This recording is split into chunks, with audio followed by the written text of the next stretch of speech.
meringankan kan Pak ya, guru penggerak ya, bisa untuk menambah nilai PPG ya. Nah, bagi Bapak Ibu yang belum serti, ya ini adalah peluang baik supaya nanti pada saat PPG mungkin tidak terlalu berat lagi, karena guru penggerak salah satu penilaian untuk lulus di PPG. Nah, ini mungkin reward yang diberikan oleh pemerintah bagi yang sudah menjadi guru penggerak tapi belum lulus sertifikasi. Mungkin itu saja yang dapat saya sampaikan. Sekali lagi selamat kepada Bapak Sukri Daud dalam mengikuti CGP Angkatan ke-9, mudah-mudahan sukses. Dan bagi yang belum, untuk tetap semangat mengikuti CGP angkatan-angkatan berikutnya. Itu saja yang dapat saya sampaikan. Oke, dibuka ini. Baik, dengan mengucapkan Bismillahirrahmanirrahim, dengan mengharapkan rahmat dan ridho dari Allah Subhanahu wa taala, Tuhan yang Maha Kuasa.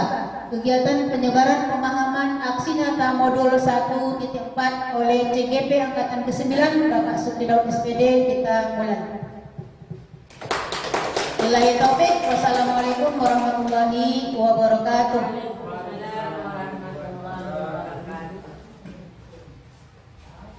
Baik, untuk kegiatan selanjutnya kita lanjutkan kepada Bapak Sukri Daud SPD.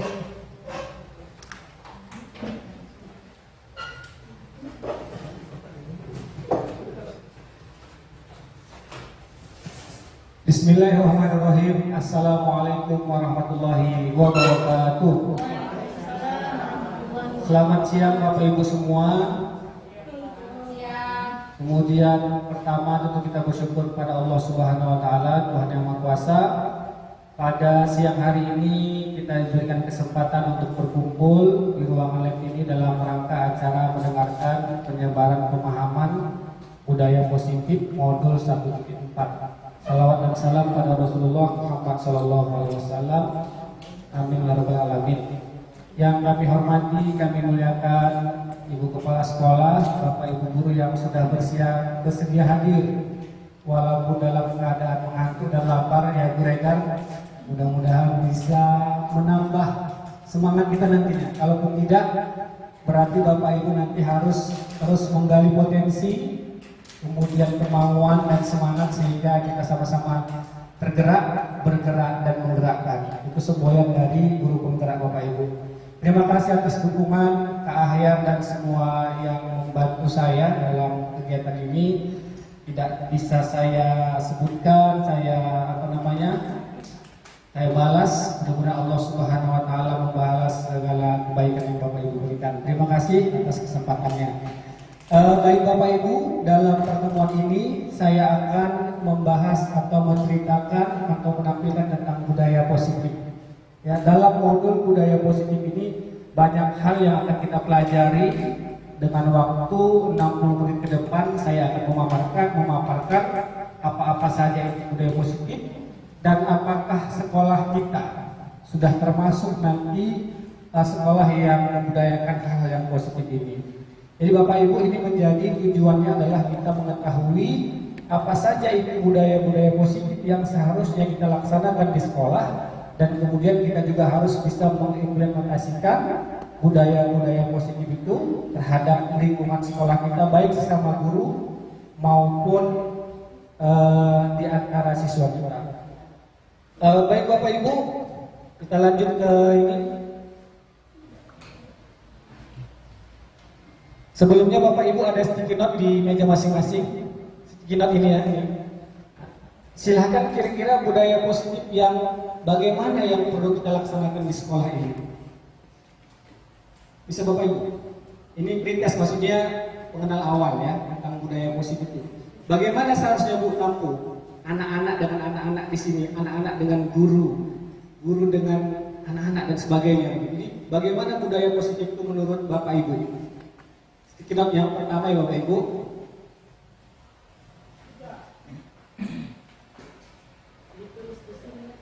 Iya, yang kecil-kecil, yang di kertas kecil Bu. Nanti akan kita tempel nanti di sini contoh-contoh budaya positif dari Bapak Ibu. Boleh.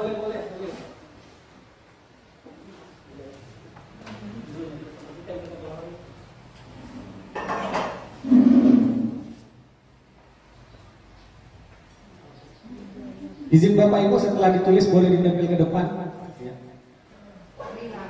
Ya. Budaya positif di sekolah.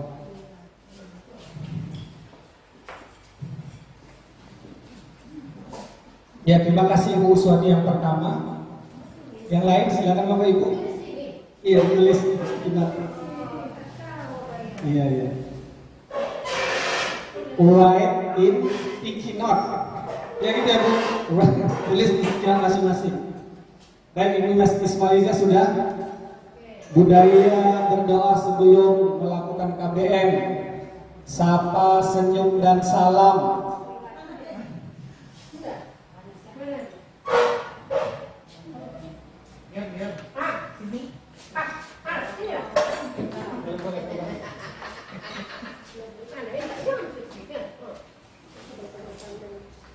Ini sudah. Oke, apa lagi? Ini kan.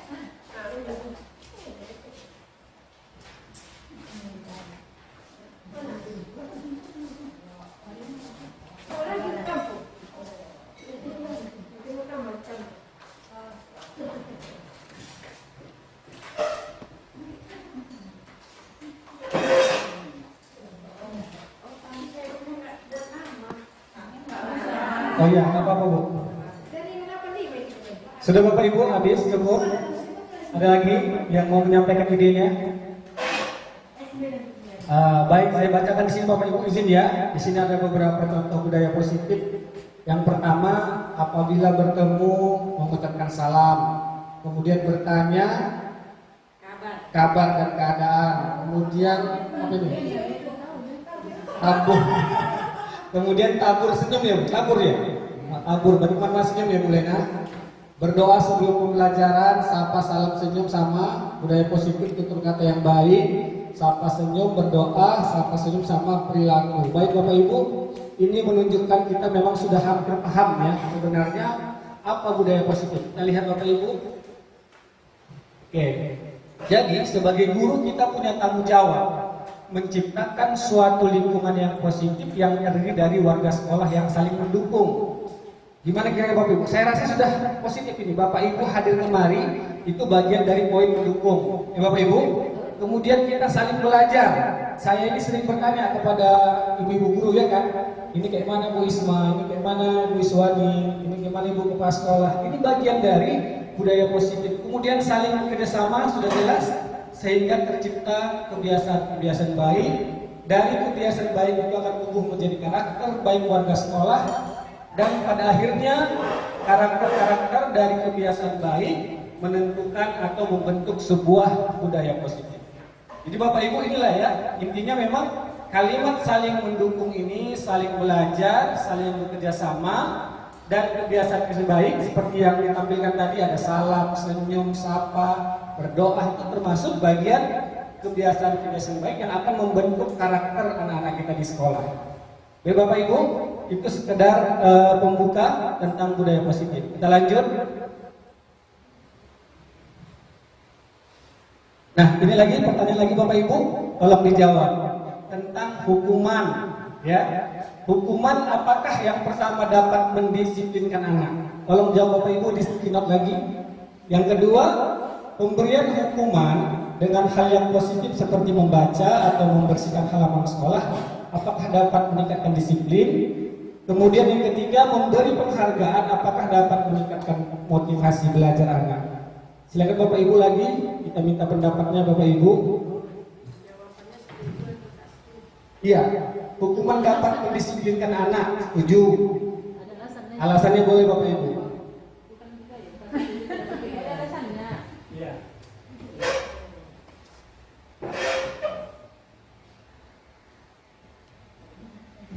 Kayaknya Pak Agus nggak setuju nih, karena Pak Agus nggak pernah hukuman. Ayo Pak Agus.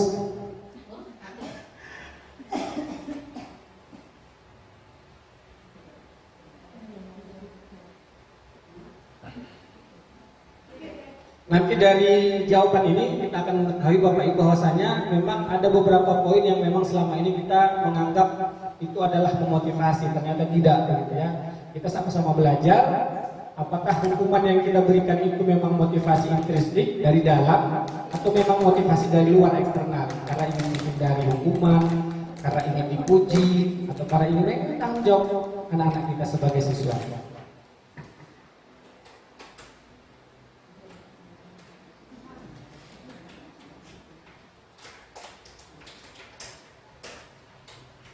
Baik, langsung saja mungkin yang sudah siap saya minta idenya. Satu orang dari si Wisma.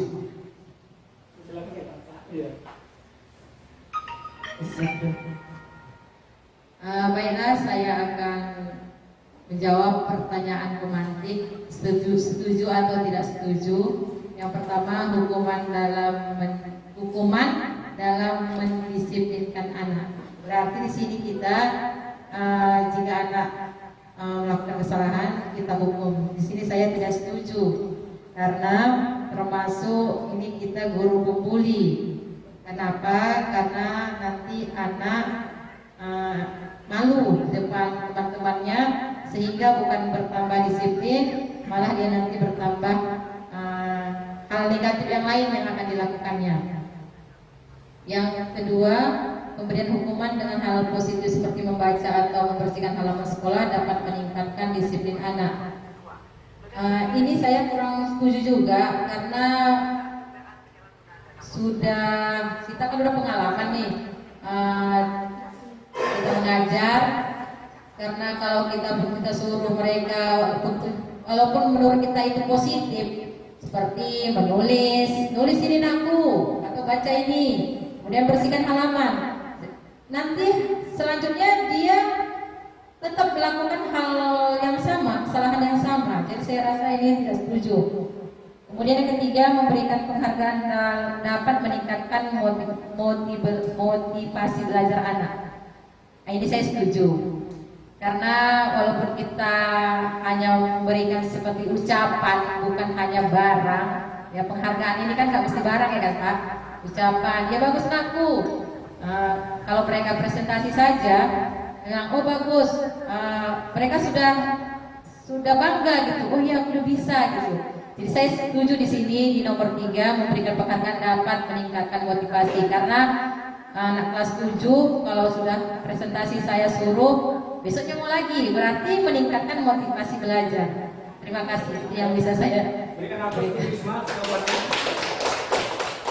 Satu lagi kira-kira Bapak Ibu?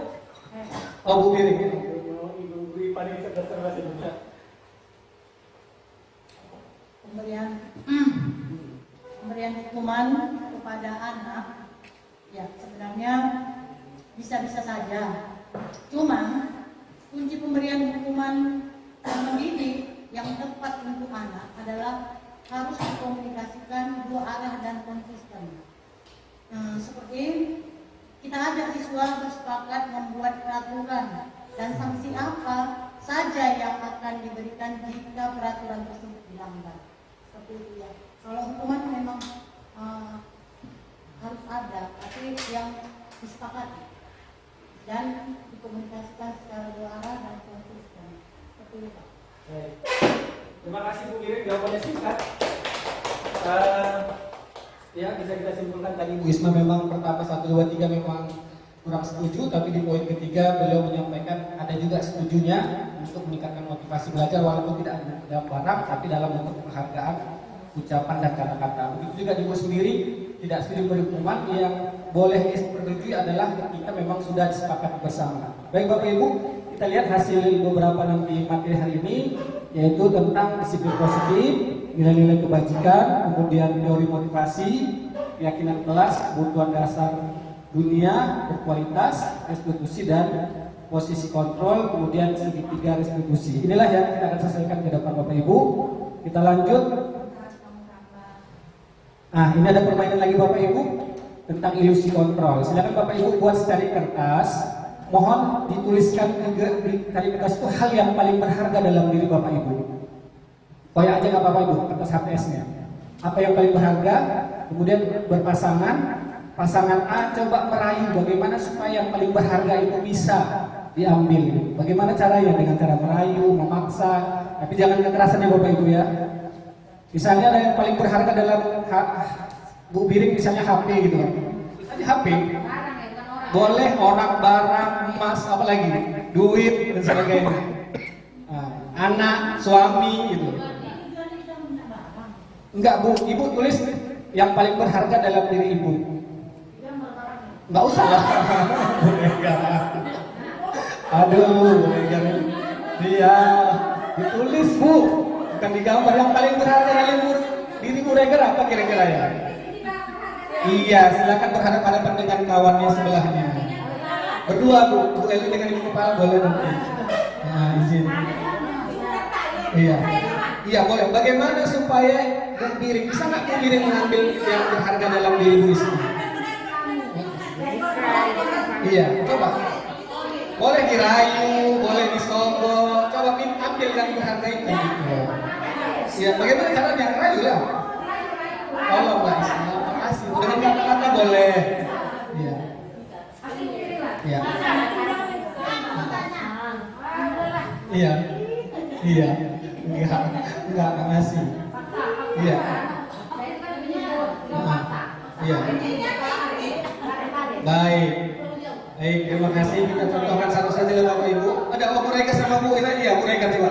Apa yang berharga dari Bu Regar? Oh, jangan digambar Bu. Oh, dijawab ya. Bagaimana cara sepeda ini coba? Bisa? Bapak mana? Masa Bu Regar mudah memberikan hal berharga sama Bu? Oh, baik, Bapak Ibu, ini adalah berhubungan dengan stimulus kontrol namanya. Jadi kontrol itu sebenarnya Bapak Ibu ada pada diri kita. Kita tidak bisa mengatur orang lain. Jadi ada yang ilusi, ya Bu Regar. Sebenarnya kita berilusi, kita bisa mengatur murid. Padahal tidak Bapak Ibu ya. Ya, mereka punya prinsip, mereka punya pendirian tersendiri. Apapun yang mereka lakukan itu sebenarnya bukan motivasi mereka, tapi adalah artinya begini Bapak Ibu. Ya Bu Isma tadi punya prinsip, ya kan? Kenapa Bu Isma nggak ngasih? Kenapa saya nggak ngasih? Saya rasa yang berharga sama saya ini yang betul-betul milik saya, sehingga saya nggak mau ngasih sama orang lain. Alasan saya mau mengambil punya milik si kawan si Isma, ya. Alasan saya pengen punya seperti itu, ya kan? Lalu tidak berhasil, ya saya rampas. Dapat apa? Ada yang bagus, apa yang berharga bagus? Ya silakan. Saya ada kue satu lagi. Senang sama saya. Oh gitu. Terima kasih. Baik, inilah Bapak Ibu paradigma bahwasanya kita tuh ilusi kita mengontrol murid. Padahal kita tidak bisa sebenarnya menguasai murid. Ya, mereka punya keinginan sendiri, punya pemikiran sendiri. Kemudian ilusi bahwa kritik akan membuat orang merasa bersalah dan menguatkan karakter. Bahasanya kritik itu bukan malah membuat orang tapi begitulah ya. Nanti akan saya jelasin kembali. Kemudian ilusi bahwa semua penguatan positif efektif bermanfaat. Ilusi bahwa orang dewasa memiliki hak untuk memaksa. Kita sebenarnya sebagai orang dewasa dengan siswa kita tidak berhak untuk memaksa mereka. Begitu Bapak Ibu ya. Setuju Bu Regar? Jadi apapun yang artinya Bu Regar harus punya prinsip yang memang tidak bisa dikontrol orang lain. Yang mengontrol itu adalah diri kita sendiri. Itulah ilusi kontrol. Ya Bapak Ibu, kita lanjut. Kemudian, inilah perbedaannya. Kalau stimulus respon itu, perilaku itu buruk dilihat sebagai suatu kesalahan. Kalau teori kontrol, semua perilaku memiliki tujuan, baik itu yang baik, yang salah pun ada tujuannya gitu. Ada latar belakangnya dan ada penyebabnya. Kemudian, stimulus respon ini, saya bisa mengontrol orang lain, saya bisa mengontrol anak, saya bisa menguasai. Tidak. Itu adalah suatu hal yang tidak pas, tapi yang pas adalah kita tidak bisa mengontrol orang lain. Ya Bapak Ibu, ini penelitian bukan hanya teori. Ya, jadi para peneliti ini, para pakar pendidikan ini juga sudah melakukan ini berulang-ulang dalam bentuk penelitian. Itu Bapak Ibu, kemudian berpikir menang kalah, stimulus respon tadi menang kalah ya, padahal sebenarnya kita berpikir menang sama menang. Ya Bapak Ibu. Kita lanjutkan sekali lagi tentang makna disiplin. Artinya belajar, kemudian disiplin membuat orang menggali potensi menuju sebuah tujuan yang dia hargai. Namun kadang-kadang dalam budaya kita makna disiplin ini berubah menjadi sesuatu yang supaya orang lain patuh. Kemudian menghubungkan kata disiplin dengan tidak kenyamanan, bukan dengan apa yang kita hargai atau pencapaian suatu tujuan mulia. Ya Bapak Ibu, jadi disiplin itu pada dasarnya artinya belajar. Ya, belajar, kemudian dari belajar itu membuat orang menggali potensi, mencapai tujuannya. Itu Bapak Ibu pengertian disiplin. Nah, kemudian ada nilai-nilai kebajikan yang saya sampaikan di awal tadi adalah beriman, mandiri, bernalar kritis, kebinekaan global, kontrol dan sebagainya. Jadi Bapak Ibu, dengan mengaitkan nilai-nilai kebajikan yang kita yakini seseorang, maka motivasi intrinsik dalam diri dia akan terbangun sehingga menggerakkan motivasi dari dalam diri untuk mencapai tujuan yang mulia. Jadi untuk menuju yang disiplin itu bukan karena orang lain. Anak-anak kita itu seharusnya kita atur anak-anak itu disiplin dari dirinya sendiri, bukan karena paksaan kita, bukan karena kontrol kita. Cepat kamu datang ya, udah pasti dia cepat datang. Belum tentu, dia yang mengontrol diri dia yang menunjukkan dia bertanggung jawab, dia yang bisa hadir tepat waktu Bapak Ibu. Itu maksud dari dihubungkan dengan nilai-nilai kebajikan tersebut. Kita lanjutkan Bapak Ibu.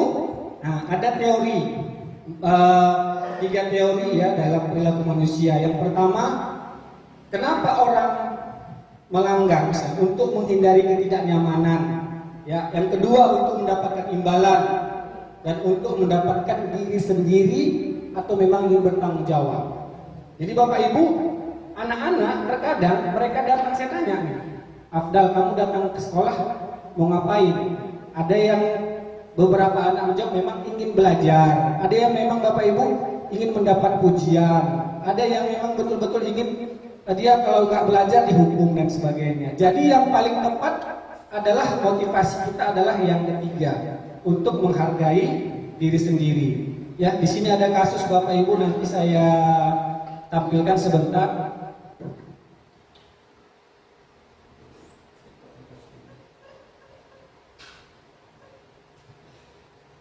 Atau nanti aja di akhir kita buat. Jadi menurut Ki Hajar Dewantara, merdeka itu artinya tidak hanya terlepas dari perintah, akan tetapi juga cakap dalam membuat memerintah diri sendiri. Itulah merdeka kepada anak-anak kita sebenarnya. Mereka bisa mengatur dirinya sendiri, ya, untuk berbuat disiplin tanpa diatur oleh orang lain. Itulah yang merdeka sebenarnya Bapak Ibu menurut Ki Hajar Dewantara. Nah, ini sebenarnya tentang penghargaan tadi Bu Isma. Penghargaan itu ada juga dampak negatifnya. Ya, di sini disebutkan penghargaan itu menghukum. Contohnya ada ranking 1 dan ranking 2. Dan yang ranking 2 ini akan merasa terhukum dia Bapak Ibu. Karena dia merasa dapat ranking 2. Itulah makanya dihindari rankingan itu dalam beberapa sekolah dan dalam beberapa kurikulum ya. Kemudian kadang-kadang penghargaan juga bisa mengurangi ketepatan. Anak-anak mau termotivasi karena cepat siap dan sebagainya, karena ada hadiah dan sebagainya, itu juga bisa membuat hal yang negatif. Penghargaan tidak efektif, merusak hubungan. Jelas ya Bapak Ibu, sudah saya temukan tuh di kelas 7A. Ada anak yang mendapat nilai 100, dia diejek kawannya. Maksudnya penghargaan dalam bentuk bukan gitu ya. Maksudnya ketika ada anak-anak yang terlalu dipuji di depan kawannya, disanjung-sanjung, tentu yang lain akan merasa ada perusak hubungan di antara. Jadi bagaimana? Nanti ada kalimat-kalimat yang baik untuk kita lakukan.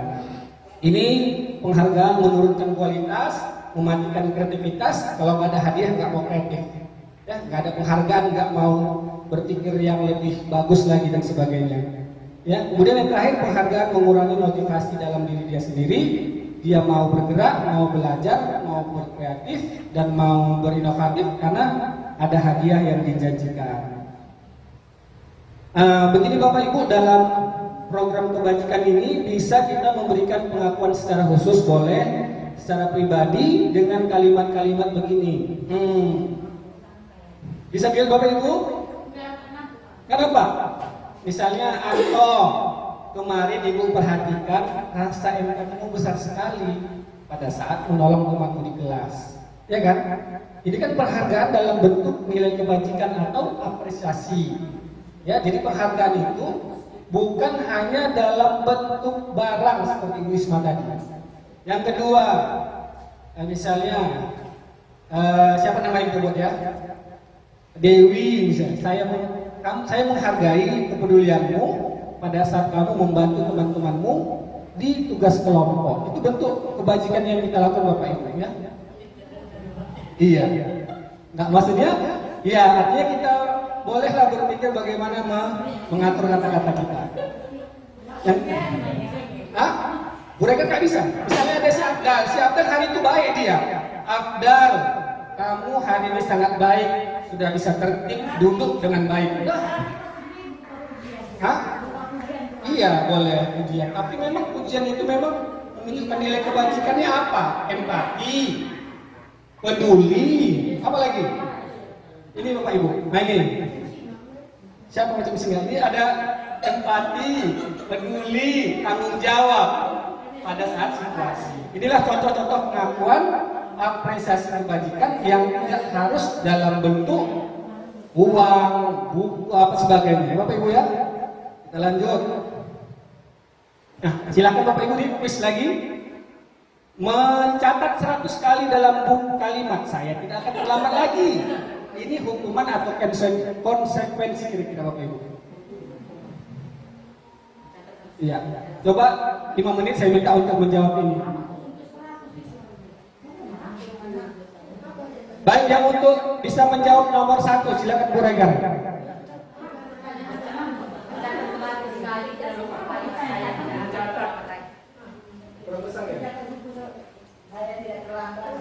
Hukuman atau tidak? Apa beda hukuman dengan konsekuensi? Iya, nanti kita bahas. Kalau menurut saya itu hukuman gitu, karena melakukan sesuatu yang tidak baik dia, inilah sanksinya sama kau. Cara sampai 100 kali, 1 hari siap. Baik, terima kasih Bu Regar. Nanti bertemu nomor 2. Lari mengelilingi lapangan basket karena terlambat hari ke sekolah. Hukuman atau Hukuman. Hukuman alasannya? Alasannya karena mungkin dia terlambat atau apa, kasih dia lari, itu pun biar sekalian olahraga, keluarkan keringat. Jadi hukuman atau konsekuensi? Hukuman itu. Hukuman kemudian konsekuensi. Luasnya lagi nomor 3. Murid diminta push up 15 kali ketika tidak menggunakan masker atau misalnya hal yang melanggar lah ya. Push up. Kalau push up ada segi positifnya sih, namun cuma segi positifnya ada efek jerah di anak, kemudian anak juga bisa sehat loh dengan push up. Baik, terima kasih. Karena nanti jadi angkatan dia, masuk angkatan relatif memang. Lanjut Bu Arfa, menggantikan kertas tugas teman yang dicoret-coretnya, itu hukuman atau konsekuensi? Kalau itu saya rasa memang konsekuensinya karena sudah mencoret kadang melakukan termasuk yang kesalahan membuli juga terhadap temannya. Kadang mau tidak dikasih contoh dicoret-coret yang punya kawannya. Nah, jadi termasuk membuli juga ke situ Pak.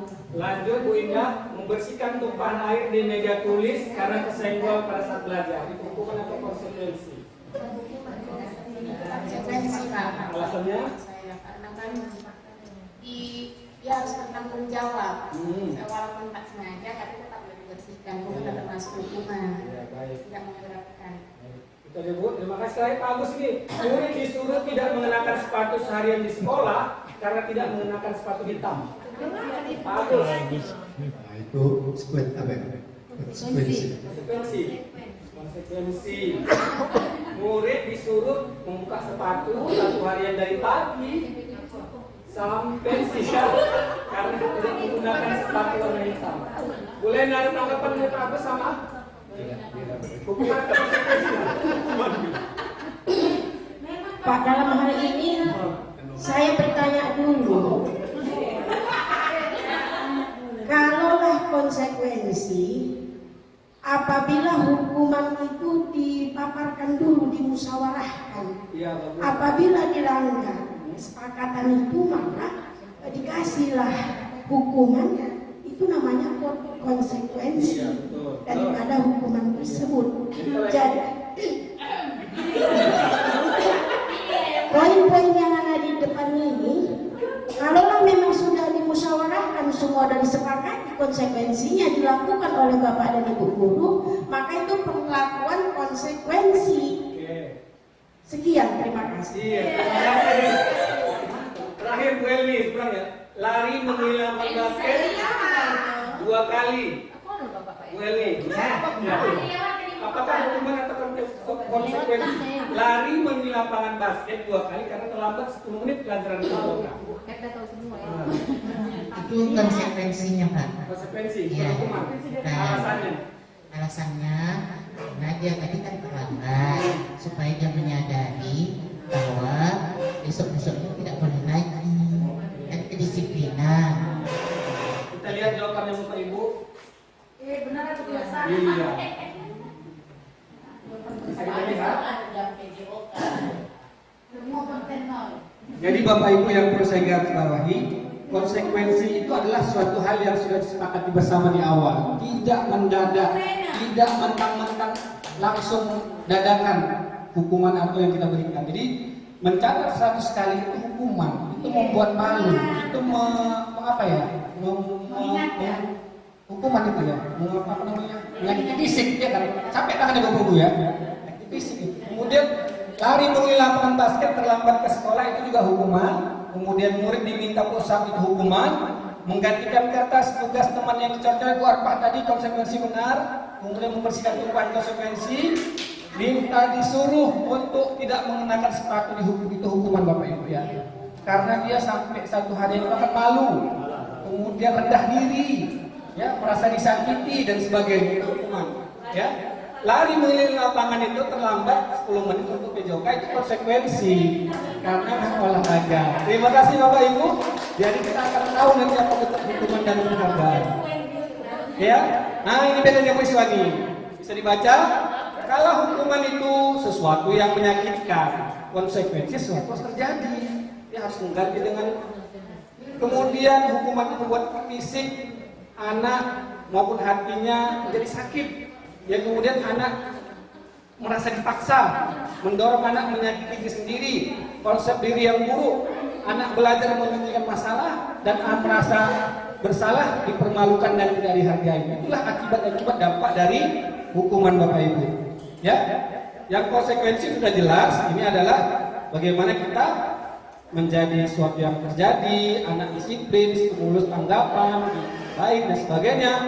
Anak mempelajari peraturan, mematuhi peraturan, tidak kehilangan hak. Tapi ada yang namanya adalah paling bagus restitusi. Ya Bapak Ibu, kita lanjutkan sedikit lagi. Nah, baik sebelumnya kita tonton sebuah video Bapak Ibu, bagaimana sebenarnya tipe kita sebagai seorang guru. Apakah kita termasuk penghukum, membuat rasa bersalah, atau juga nanti termasuk guru yang sebagai teman. Mungkin sudah dilihat Bapak Ibu ya, sebagian. Dulu yang udah pernah saya share juga itu.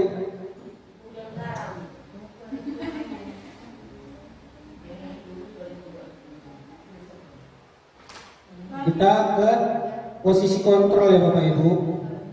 Posisi kontrol ya Bu Regar, jangan salah sebut Bu Regar. Iya. Di mana posisi kita nanti?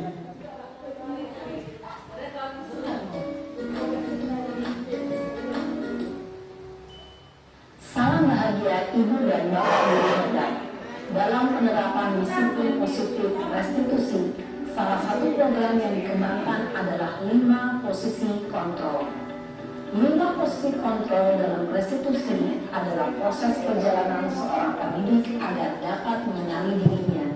Pada video kali ini, kita akan membahas tentang 5 posisi kontrol yang dikembangkan oleh Diane Gosser dan contoh penerapannya.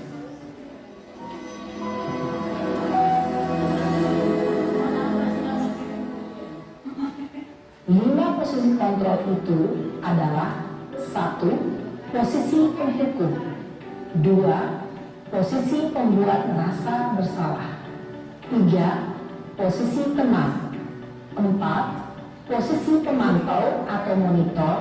Dan 5. Posisi manajer. Untuk lebih memahami kelima posisi tersebut, mari kita saksikan kasus Naren yang terlambat hadir 20 menit di sekolah dan melihat bagaimana kelima posisi kontrol dalam menghadapi masalah tersebut.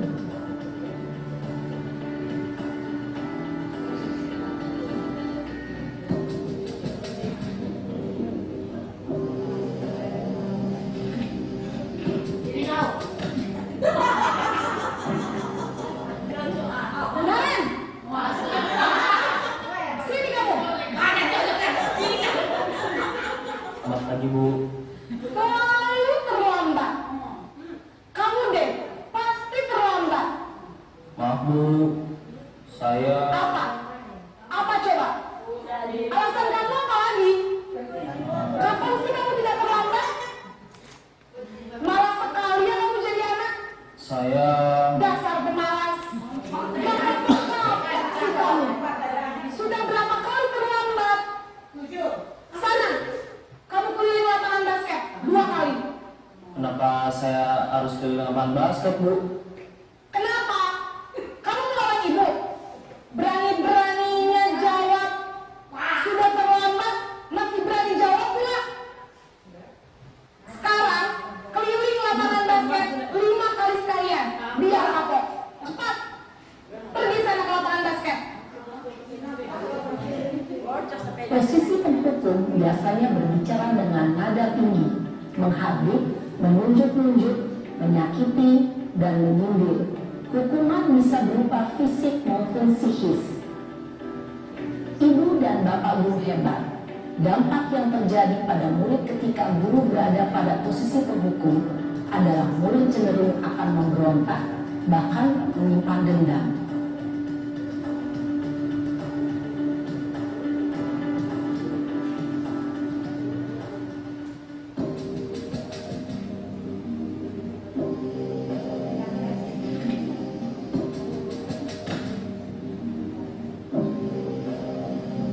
Naren!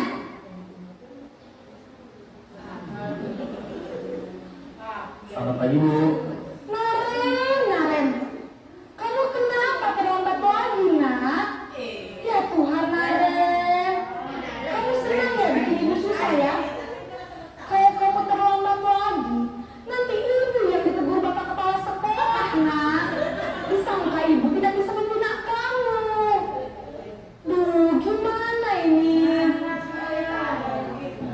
Maaf Bu, Duh, Gusti Naren, kamu suka ya kalau ibu tegur bapak kepala sekolah? Terus, sekarang ibu harus tulis apa ini di buku absen? Ini kamu sudah sering terlambat loh. Ibu harus apa coba? maaf Bu, maaf sekali. Ya sudah, lain kali jangan bikin ibu susah lagi ya nak ya. Ibu tidak akan kuat lagi kalau kamu begini terus. Bisa jatuh kalau ibu tegur bapak kepala sekolah. Sana cepat ke kelas. Maaf ya Bu, maaf sekali. Posisi pembuat rasa bersalah berbicara dengan nada tenang, cenderung lembut. Namun kata-kata yang diutarakan membuat murid merasa menjadi orang yang gagal, memandang buruk dirinya sendiri, merasa tidak berharga, dan tidak sanggup membahagiakan orang lain. Ketika guru mengambil posisi pembuat rasa bersalah, murid akan menganggap dirinya yang bersalah dan ia akan menyimpan emosi negatif tersebut di dalam dirinya.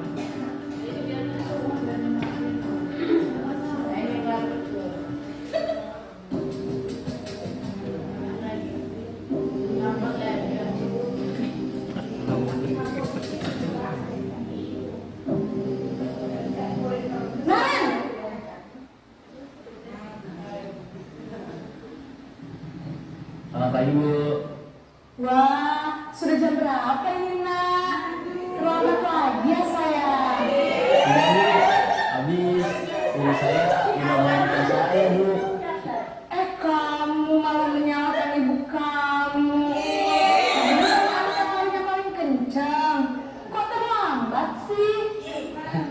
Iya Bu, saya memang terlambat bangun tadi. Jadi biarpun saya lari kencang, tetap gak terkejar Bu. Ya sudah sana, nanti lain kali larinya lebih kenceng lagi ya, biar gak terlambat lagi. Bikin senang ibu, demi ibu, bisa kan? Bisa lah Bu. Ya sudah sana masuk kelas, ibu beresin urusan absen kamu. Kamu ini ada-ada saja. Dalam sesi teman, guru berbicara dengan nada suara ramah, akrab, cenderung bersindar gurau untuk menjaga suasana tetap santai. Murid akan merasa senang, aman, dan akrab dengan guru. Identitas yang tercipta adalah identitas sukses atau berhasil.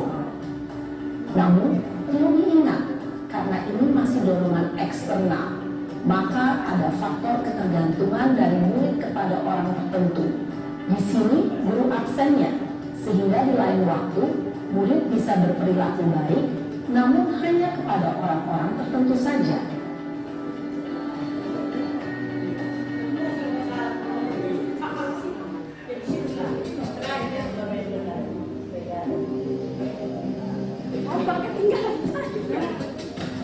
Terima kasih selamat Ibu. Naren!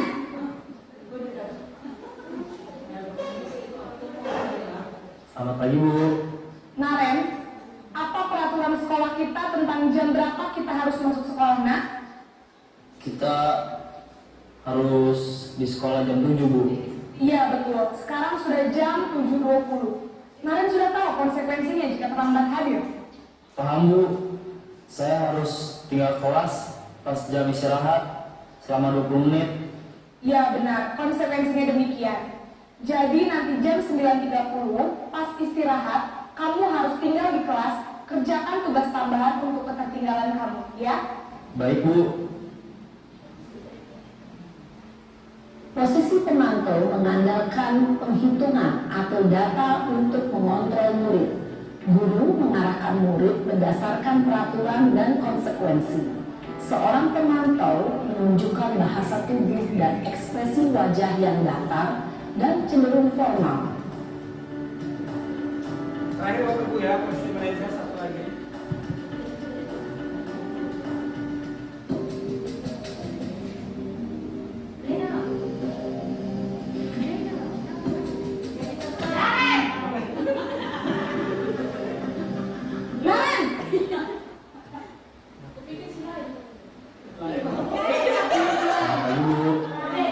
Selamat pagi, Naren.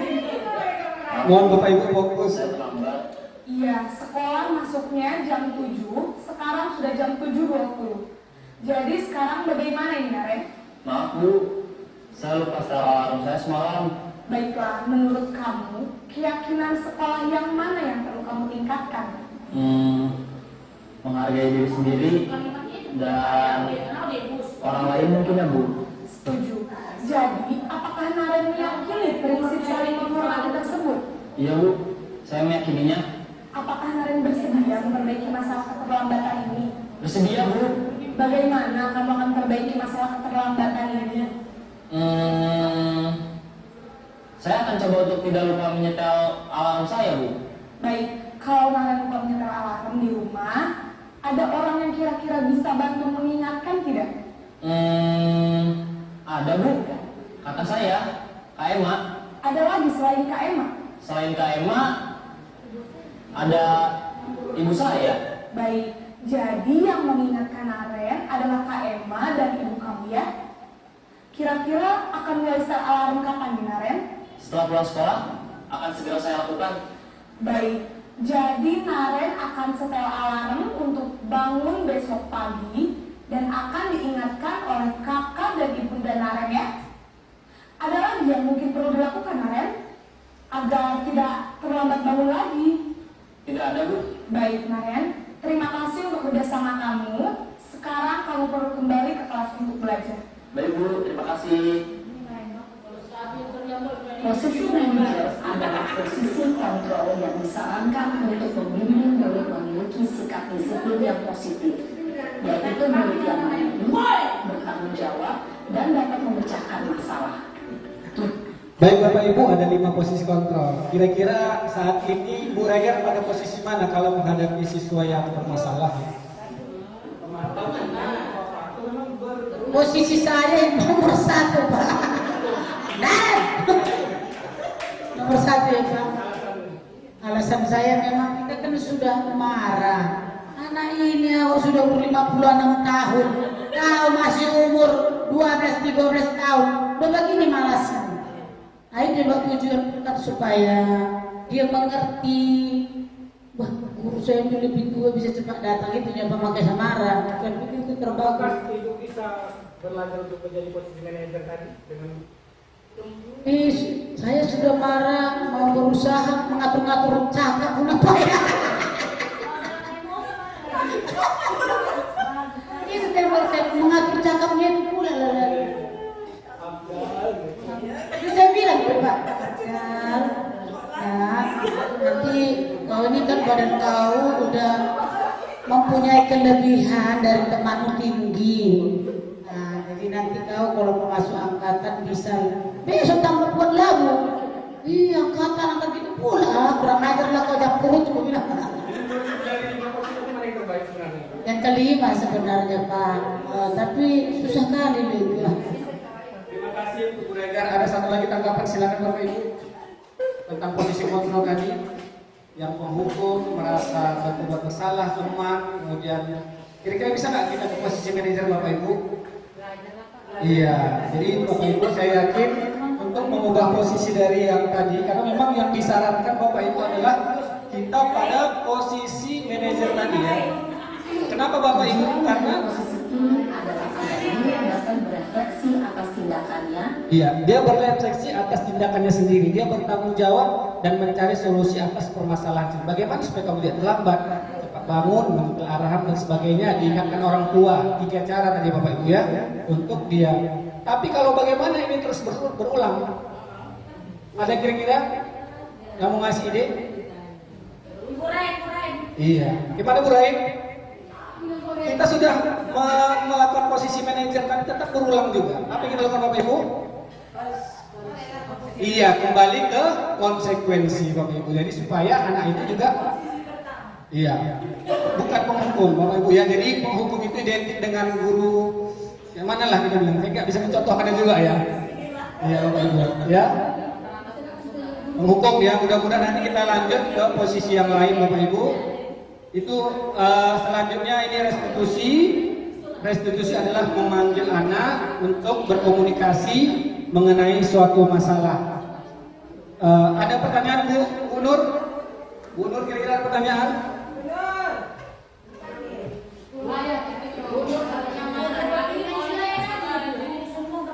Ya, jadi ini bedanya tadi Bapak Ibu ya.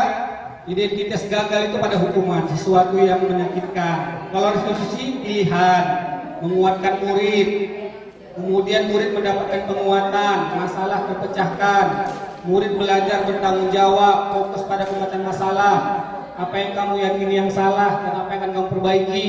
Murid akan menghormati diri dan orang lain karena motivasi dari internal dalam diri dia. Ya Bapak Ibu. Jadi sebelum lagi, ini tadi ciri-ciri restitusi.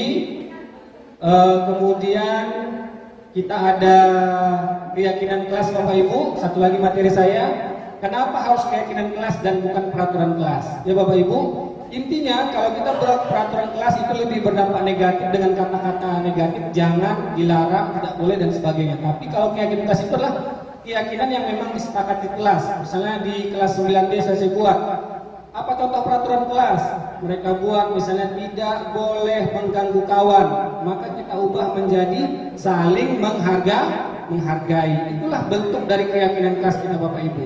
Kemudian tidak boleh membuang sampah, membuat sembarangan. Kata tidak itu Bapak Ibu kata konotasi negatif, kita ganti menjadi membuang sampah pada tempatnya atau menjaga kebersihan ke kelas. Itulah kalimat-kalimat dari keyakinannya. Jadi dari keyakinan kelas itu nanti akan muncul lingkungan positif dan akan muncul budaya positif.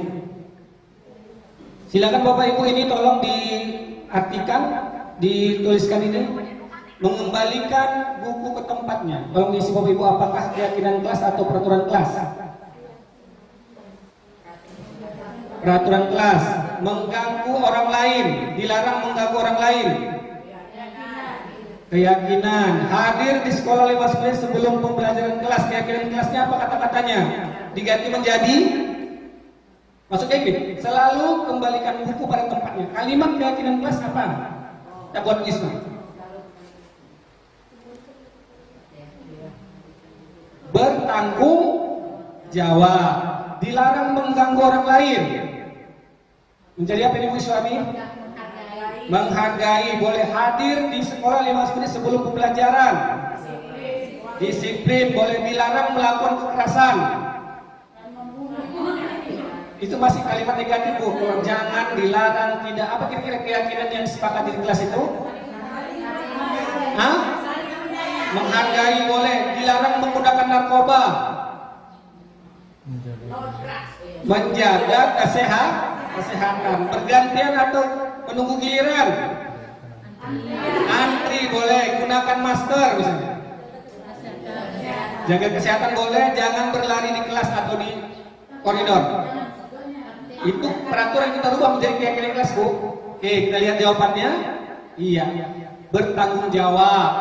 Ya, mengganggu orang lain kita ganti menjadi menghormati orang lain. Setuju anak-anak? Setuju. Hadir 15 menit sebelum pelajaran, oke. Itu artinya kita komitmen menghargai orang, menghormati orang lain, komitmen. Dilarang melakukan kekerasan, keselamatan, kita menghargai orang lain.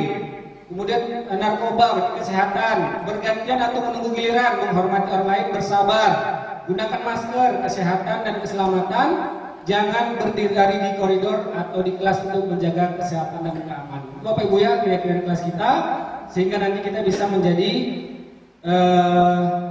kelas yang baik. Kemudian ini ada 5 kebutuhan dasar manusia bertahan hidup atau survival, rasa kasih sayang, penguasaan, kebebasan, kesenangan.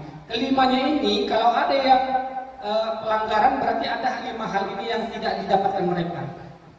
Ya Bapak Ibu, kalau 5 kebutuhan dasar ini tidak didapatkan anak, pasti akan mereka melakukan suatu pelanggaran. Kenapa mereka melanggar peraturan sebagainya? Pasti adalah hal yang hak 5 dasar ini yang belum terpenuhi. Ya Bapak Ibu, ini dipengaruhi oleh memang karena misalnya dia kurang kasih sayang, ya kan? Makanya dia begitu. Kenapa dia tidak menguasai orang lain sebagainya? Maka inilah dampak dari adanya kurangnya kebutuhan yang mendasar pada diri manusia. Kita lanjutkan Bapak Ibu. Nah ini tadi contoh-contohnya. Saya kecewa dengan kamu untuk membuat rasa bersalah. Kalimat-kalimatnya, kamu tidak benar melakukannya, tidak pernah benar menghukum. Ayolah, lakukan demi Bapak Ibu. Ayolah. Itu kan pernah Bisnis Buregar mengajak orang kan? Ayo nak, itu berarti posisi kita sebagai teman. Apakah kamu mendapatkan stiker atau bintang hari ini? Itu posisi pemantau. Bagaimana kamu bisa menyelesaikan masalah ini? Manajer tadi, kemudian kamu selalu paling terakhir. Berarti memponis, dia menghukum Bapak Ibu. Mudah-mudahan nanti pelan-pelan kita bisa menata kalimat kita untuk menjadi seorang guru yang bersifat manajer. Ini terakhir, bagaimana menangani siswa yang bermasalah dengan metode segitiga restitusi. Ini sudah saya terapkan, tapi memang ini terus berulang-berulang, perlu pemantauan sehingga anak-anak itu bisa nanti berubah dengan kata-kata yang harus kita pertama menstabilkan identitas Bapak Ibu, membuat anak merasa gagal karena ini adalah kita harus menyesuaikan masalahnya dengan kita, menyelesaikannya, bukan kita memanggil dia untuk memojokkannya. Ya, kita harus bilang kata-katanya apa? Berbuat salah itu biasa, tidak ada manusia yang tidak sempurna. Itu kalimatnya. Bapak juga pernah berbuat salah, ibu juga pernah berbuat salah. Itu menstabilkan identitas. Kita lanjut. Yang kedua, validasi kesalahan. Kamu yakin ini kesalahan? Yakin jadi sebenarnya. Ya, kalau saya contohkan, kamu yakin salah? Kenapa? Mengganggu kawan. Ya, harus diyakini bahwa tindakan itu memang suatu kesalahan. Kemudian pasti dia punya alasan kenapa melakukan itu. Kenapa mengganggu kawannya? Karena ada kebutuhannya yang tidak terpenuhi tadi, penguasaan, kebebasan dan sebagainya. Ya Bapak Ibu, kemudian yang terakhir adalah menanyakan keyakinannya. Nilai-nilai apa yang kamu langgar?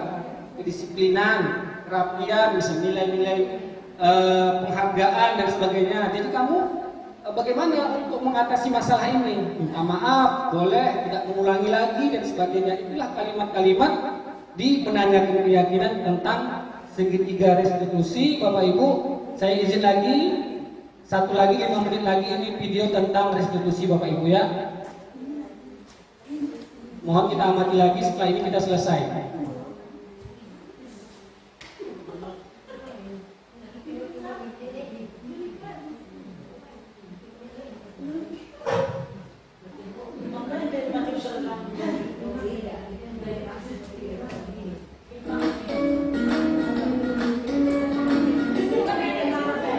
Salam dan bahagia unjuk dari Bapak Guru Hebat. Pada video kali ini kita akan membahas tentang salah satu program disiplin positif yang diterapkan di lingkungan sekolah yang dikenal dengan nama restitusi. Mohon kita Bapak Ibu lihat. Ini seorang guru yang mengatasi masalah anak dengan program restitusi Bapak Ibu. Lihat tahapannya. Restitusi dikembangkan oleh pakar pendidikan daya dosen berlandaskan pada teori kontrol Dr. William Glaser. Segitiga restitusi adalah suatu proses dialog yang dijalankan oleh guru atau entitas. Sudah lama nggak ketemu sana? Kenapa hari ini ada di sini? Kesel Pak, kesel banget. Masa aku dikatain tukang fitnah Pak? Ya aku marah Pak. Aku udah dikatain Eka di depan kelas. Kesel banget. Oh begitu. Ya pasti kamu marah dan kesal. Bapak juga akan marah apabila ada yang menuduh Bapak seperti itu. Kemudian pada saat itu kamu mau melakukan apa? Ya saya langsung ngatain Eka lah Pak. Kesel banget. Saya bentak-bentak dia depan teman-teman lain. Oh begitu. Pasti kamu melakukan seperti itu karena suatu alasan tertentu kan? Iya lah, masa saya diam saja Pak? Ya saya bela diri lah. Masa saya dituduh tukang fitnah? Ya wajar lah. Mempertahankan harga diri itu sesuatu yang penting buat kamu. Untung kamu tidak berpikir gagal lagi. Hanya membentak-bentak. Iya Pak. Untung saya masih bersabar dan hanya membentak saja. Sudah dulu sekarang Pak, saya pasti bela diri lah. Ya pasti ya. Tapi kamu memilih untuk tetap bertahan dan bersabar. Kamu memilih untuk tidak berbuat lebih parah lagi kan? Iya. Nah, sekarang coba kita lihat lagi tindakan kamu yang bentak-bentak Eka di kelas. Tindakan kamu itu kira-kira sesuai dengan keyakinan kelas atau prinsip kamu tidak? Enggak lah Pak. Capek Pak jadi pemarah. Jadi keyakinan atau prinsip mana yang kurang sesuai dengan keinginan kamu? Ya, saya sebenarnya sangat menghargai orang lain. Mungkin saat itu saya menjadi emosi, jadi tidak menunjukkan sikap itu. Kamu meyakini tidak? Menghargai orang lain itu penting buat kamu. Yakinlah Pak. Iya, setuju. Kita harus saling menghargai. Namun ada juga keyakinan yang kita sepakati yang perlu kita jalankan apabila kita sedang marah, bukan? Ya, saya bisa lebih proaktif, mulai dengan diri sendiri. Saya bisa jadi lebih bersabar, mengambil waktu jeda untuk berpikir mau apa selanjutnya.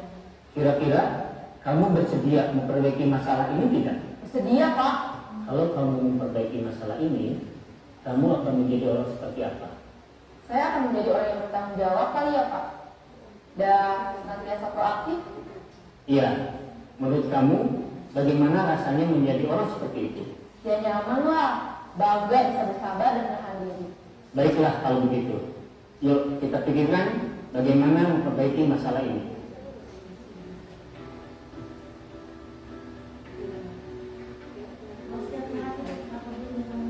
Ibu dan Bapak Guru Hebat, baru saja kita menyaksikan contoh bagaimana seorang guru berada dalam posisi manajer menggunakan penerapan segitiga restitusi. Mari kita bahas satu persatu. Baik Bapak Ibu, tadi ada segitiga restitusi. Ada tanggapan kira-kira Bu Biring silahkan. Mengenai video tentang tadi Bu. Iya. Saya lihat dari segi gurunya sangat baik. Memang sepertinya kita itu harus menjadi seperti itu. Iya, mengganggu itu kalau anak kata kita mau kemana kita bilang hasilnya kemana, nggak bisa seperti itu. Tapi kok emosi kan? Mau lah. Iya. Lain. Apa kira-kira ini, Bu Raid? Ada tanggapan Bu menit 2 tadi Bu Raid? Iya. Ada Bu Raid? Aku siswa yang paling. Oh, iya. Bu Iswani. Bisa nggak kira-kira kita menerapkan itu? Bisa. Dengan cara? Iyalah, ya kontrol emosi kita, Ya. memahami karakter siswa kita, Kemudian? memahami kondisi lingkungan, sekolah, lingkungan tempat tinggal anak itu kita harus mengetahui lah karakteristik anak kita itu. Iya. Salah satu kompetensi guru, kompetensi sosial Bapak Ibu adalah bisa mengontrol emosi Bapak Ibu. Itu adalah kompetensi yang ada dalam kompetensi guru kita sebagai pendidik. Bapak ada kompetensi ditambah dengan kompetensi itu. Baik Bapak Ibu, ini terakhir juga ada refleksi. Mohon Bapak Ibu bantu saya supaya nanti ada bukti sudah melakukan refleksi di acara diseminasi ini, yaitu tentang sebuah kasus ya Bapak Ibu. Nah ini tolong nanti Bapak Ibu jawab di kertas lembar. Habis ini kita selesai nanti menyampaikan jawaban. Oke. Ini dia Bapak Ibu. Sabrina terlambat bangun, terlambat dan terburu-buru sampai di sekolah. Dia pun akhirnya sampai di sekolah, tapi baru menyadari kalau tidak menggunakan sepatu hitam. Berarti dia pakai sepatu coklat atau putih. Di depan pintu kelas, Pak Lukman memperhatikan sepatu Sabrina yang berwarna coklat. Sabrina berusaha menjelaskan bahwa dia terburu-buru dan salah menggunakan sepatu. Pak Lukman menanyakan Sabrina apa peraturan sekolah tentang seragam. Sabrina menjawab sudah mengetahui, namun terburu-buru dan salah menggunakan sepatu. Selain itu tidak mungkin kembali pulang ke rumahnya jauh sekali. Pak Lukman tetap bersikeras dengan peraturan dan mengatakan, ya sudah, kamu sudah melanggar peraturan sekolah, kamu salah, kamu terlambat, sudah salah warna pula sepatunya, segera buka sepatumu. Dan kalau tidak bisa menggunakan warna sepatu sesuai dengan peraturan, Sabrina minta maaf, memohon kembali pada Pak Lukman agar tetap dapat mengenakan sepatunya dan berjanji tidak akan mengulangi kesalahannya. Namun Pak Lukman tidak mau. Tidak, kamu telah melanggar peraturan sekolah, kamu tidak sanggup ambil sepatu ke rumah, diantarkan sepatu ke sekolah, ya sudah kamu tidak bersepatu saja sehari sekolah. Sekarang copot sepatumu dan silakan belajar tanpa sepatu seharian. Sabrina pun dengan berat hati mencopot sepatunya dan memberikannya kepada Pak Lukman. Seharian dia tidak berkeliling ke sekolah karena malu dan lebih banyak berdiam. Tolong Bapak Ibu jawabkan pertanyaan berikut. Dalam kasus di atas, apakah posisi Pak Lukman? Sudah kita belajar tadi kan, posisinya apakah yang di antara 5 tadi? Silakan Bapak Ibu. Saya tunjukkan kasusnya tadi nggak? Perlu. Posisinya, ya penghukum, pemantau, teman, manajer, membuat rasa bersalah. Ya. Bagaimana posisi Pak Lukman ini? Karena dia udah anak muridnya minta maaf, kemudian nggak mau dia. Disuruh dia buka sepatu dan wajib masuk, tapi sepatunya diambil. Dalam kasus di atas, sikap posisi apakah yang diambil oleh Pak Lukman? Jelaskan. Pak Agus, boleh nah? Sudah nomor 1. Ya, ya dijawab di kertas Bu. Ya. Kertas. Kemudian yang kedua, bila Pak Lukman mengambil posisi manajer, kira-kira apa yang akan dikatakannya?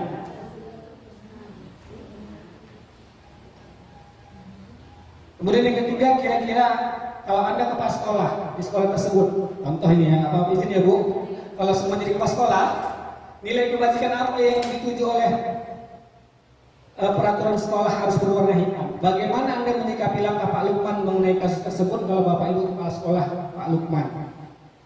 Pak Lukman kita baik di sini sebenarnya kan? Ini beda dia. Mengapa Pak pilih Pak? Dari sana contohnya ini. Dari sana contohnya Pak.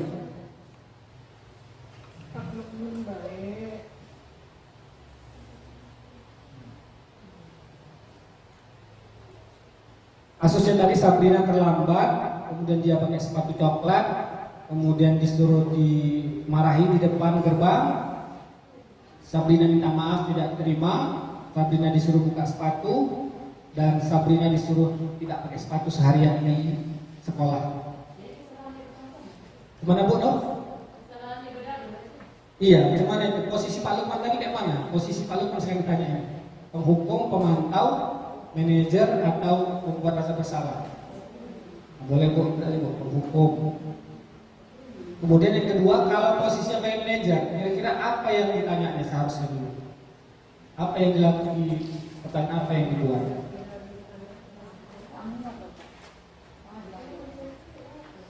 Gak apa-apa Bu, nanti mewakili satu orang aja menjawab, udah selesai. Oh, udah bisa waktu. Oh, dari jam satu orang udah selesai ini. Pak Agus, udah bisa Pak Agus? Hah? Iya. Iya, boleh.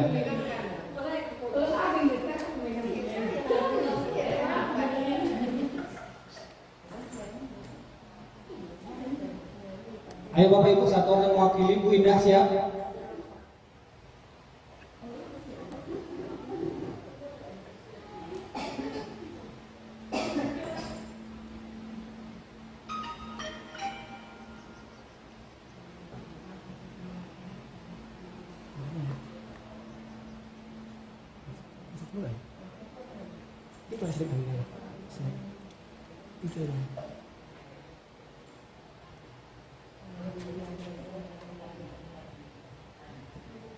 Atau tiga lah, tiga dari sini satu.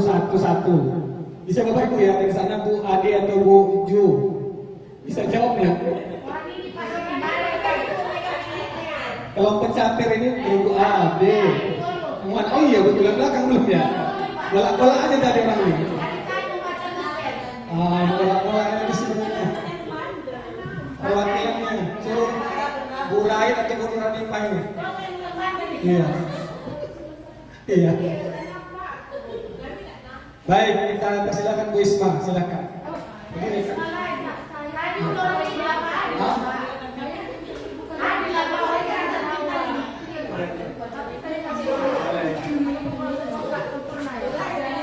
Bismillahirrahmanirrahim. Assalamualaikum warahmatullahi wabarakatuh.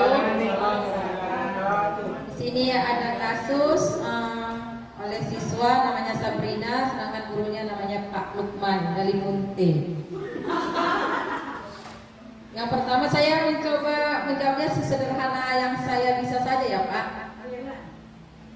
Dalam kasus ini dari yang kelima guru tadi, saya mengambilnya Pak Lukman sebagai guru penghukum. Kenapa? Karena membuat Sabrina merasa malu dan membuat Sabrina tadi menghukumnya keliling sekolah. Dia membuka sepatu sehingga dia malu tidak keluar dari ruangan kelasnya selama pembelajaran. Itu sedikit aja saya bilang ya Pak. Saya nggak tahu yang lain-lain dan saya tak tahu berkata-kata. Kemudian yang kedua, di sini kalau andai Pak Lukman mengambil posisi seorang manajer, Pak Lukman itu harus bertanya dengan baik dan tidak emosi. Kemudian mungkin harus ada tempat yang nyaman untuk mereka berdua berbicara. Kemudian dia menanyakan kepada Sabrina asal muasal kenapa dia tidak memakai sepatu hitam. Kemudian setelah ada pertanyaan demi pertanyaan, maka Pak Lukman harus dia membilang sama Sabrina, keyakinan peraturan atau keyakinan yang mana yang kau melanggar nakku, kemudian apakah yang kau langgar ini tidak membuatmu merasa bersalah atau tidak membuatmu menjatuhkan harga dirimu. Seperti itulah Pak, pertanyaan demi pertanyaan sehingga Sabrina dengan merasa dia tahu bahwa dia melanggar peraturan ini, kemudian dia tahu apa saja yang dilanggarnya dan tidak mengulanginya kembali. Kemudian nilai kebajikannya ya Pak? Iya, nilai kebajikan apa? Iya. Nilai kebajikannya kenapa kita harus berwarna hitam, itu peraturan sekolah dan tidak semua Indonesia ini harus berwarna hitam. Saya lihat di Facebook ada yang kawan saya di Riau, mereka peraturannya berwarna putih Pak. Terus saya bilang, kenapa warna putih? Memang kayak gitu Bu, dari dulu peraturan sekolah gitu. Oh iya, saya pun heran juga. Tapi karena Begitulah peraturan di daerah mereka. Kenapa harus berwarna hitam? Mungkin kita nilai kebajikannya keseragaman. Ya, itu sajalah dulu. Kemudian bagaimana Anda menyikapi langkah yang diambil Pak Lukman mengenai kasus ini? Berarti Pak Lukman, berarti saya lah itu ya, kalau melihat Pak Lukman kita ya Pak. Kalau saya kepala sekolahnya. Oh, kalau saya kepala sekolahnya, kemudian saya pantau aja dulu Pak. Jangan saya tidak langsung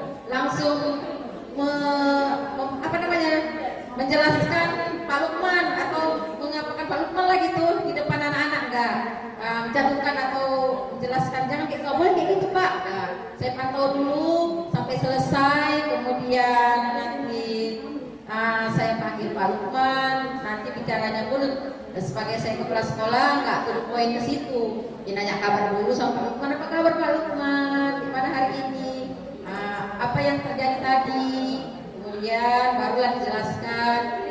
Jadi kalau kita langsung bilang Pak Lukman nggak boleh kayak gitu, tadi saya lihat kayak gini, Pak Lukman langsung down gitu. Jadi kita tanya kabar dulu, kayak mana apanya, pokoknya basa-basi dulu, barulah langsung kita tanya ke itunya, kemudian barulah kita jelaskan kayak mana lah cara kita untuk mengambil hak Pak Lukman. Ini sudah saya buktikan kepada anak 7B, ya orang si Herlambang, siapa waktu membuli teman 7A, saya nggak langsung marahin mereka, nanya mereka duduk, saya nggak duduk di atas mereka di bawah, saya ratakan saya duduk di bawah. Kemudian mereka baru, memang enak orang tuh ngomong, Pak, iya bu, memang salah kayak bu, iya bu, nggak kayak bu lagi, nggak kayak bu, oh ya udah ya, salah nggak itu, salah, oh udah, nggak dibuat mereka lagi. Itu yang bisa saya jelaskan Pak. Jadi kurang saya minta maaf ya. Assalamualaikum warahmatullahi wabarakatuh. Itu tadi teorinya. Sekarang kita kelompok 2 prakteknya. Bu Rega sebagai Pak Lukman, Bu Tengku sebagai Bu Sabrina. Coba contohkan. Silakan Bapak Ibu. Bu Rega mau Pak? Iya boleh. Boleh di sini. Enggak apa-apa. Bu Rega sebagai Bu apalah ya? Bu Rega dan Sabrina. Sekarang Bu Rega mempraktekkan posisi penghukum boleh, menerapkan posisi teman boleh, posisi manajer boleh. Silakan. Bermain peran Bapak Ibu. Minta tolong ya. Iya. Iya. Dia terlambat dan bersepatu. Coba Bu dari sana silakan. Bu Rega di sini.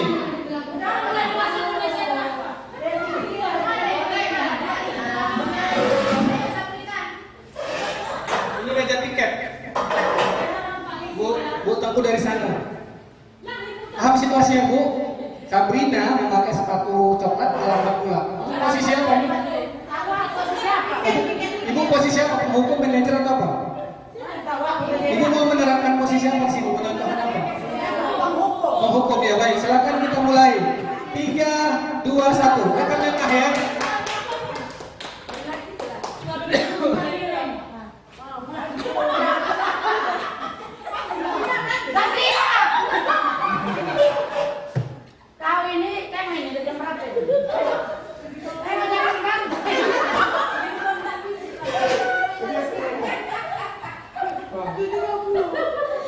Ini kita masuk jam 7. Saya pikir di sekolah lambat. Kalau sekolah ini terlambat, ini sekolah tutup. Ketawa lagi. Saya itu foto-foto. Warna apa pula? Pakai sepatu kuping. Ini sepatu mulia aku ya, salah. Jadi kau cuma ibu kepala sekolah.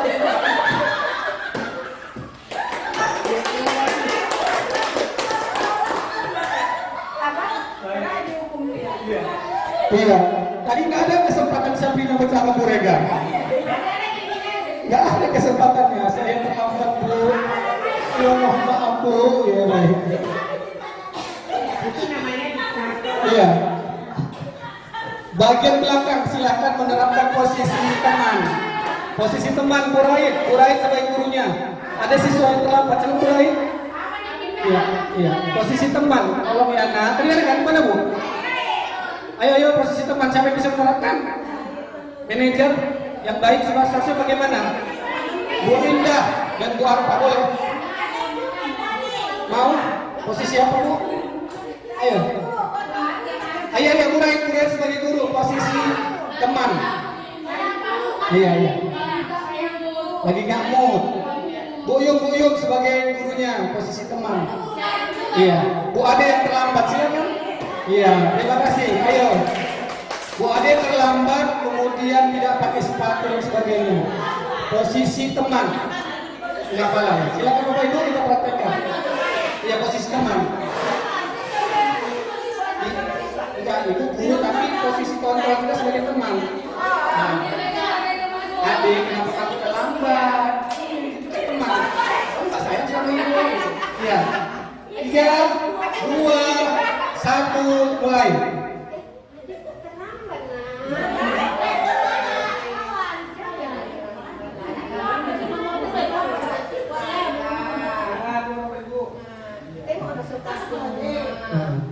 Terus? Kalau sepatu di 3. Iya.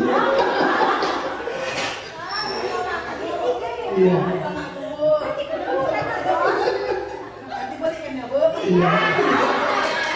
Saya suka sama buket ya. Iya.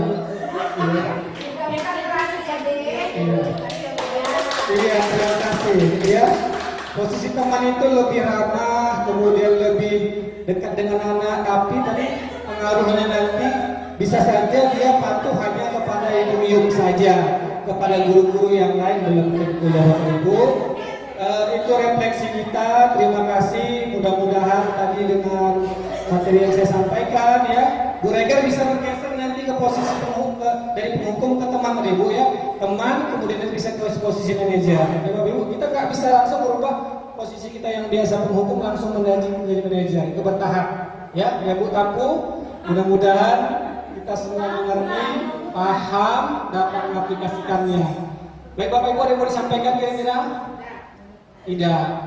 Pas. Terima kasih atas perhatiannya, terima kasih atas partisipasinya. Mudah-mudahan aksi nyata saya ini dapat berjalan dengan lancar dan dapat diterima oleh fasilitator. Tepuk tangan untuk bisa semua.